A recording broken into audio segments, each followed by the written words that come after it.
ভারী বর্ষণে বান্দরবানে আবারও বাড়ছে সাঙ্গু, মাতামুহুরী ও বাঁকখালী নদীর পানি।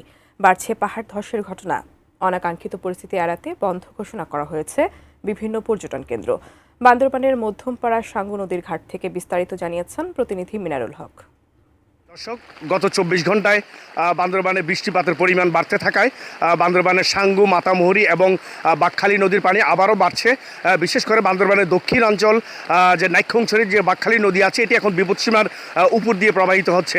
আর আমার পিছনে যে সাঙ্গু নদী, এটিও গত পরশু পানি কম ছিল এবং এটি কিন্তু ক্রমাগত এখন ভারী বৃষ্টিপাতের কারণে এই নদীর পানি বৃদ্ধি পাচ্ছে।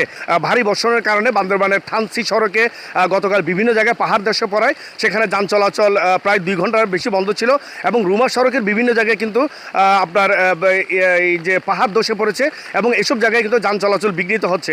আরেকটি বিষয় আমি জানিয়ে রাখি যে এই দুর্যোগপূর্ণ পরিস্থিতির কারণে বান্দরবানের লামায় গতকাল 7টি পর্যটন কেন্দ্র প্রশাসন থেকে বন্ধ করে দেওয়া হয়েছে। এসব পর্যটন কেন্দ্রগুলো পাহাড়ের ঝুঁকিপূর্ণ জায়গায়, পাহাড়ের উপরে এবং অপরিকল্পিতভাবে নির্মাণ করে সেখানে প্রাণহানির আশঙ্কা করছিল এবং সেখানে যে যাতায়াত ব্যবস্থা এবং স্থাপনাগুলো খুবই ঝুঁকির মুখে পড়েছে। এই কারণেই মূলত সেখানকার 60টি পর্যটন কেন্দ্র প্রশাসন জরুরি বৈঠক করে এগুলো বন্ধ করে দিয়েছে। নিম্নাঞ্চলগুলো এবং বিশেষ করে বান্দরবানের দক্ষিণ অঞ্চলের লামান, নাইক্ষ্যংছড়ি এসব জায়গায় কিন্তু আলীকদম, সেখানেও কিন্তু নদীর পানি ক্রমাগত বাড়ছে এবং নিম্নাঞ্চলগুলোতে নদীর পানি প্রবেশ করায় সেখানে জলাবদ্ধতার তৈরি হয়েছে।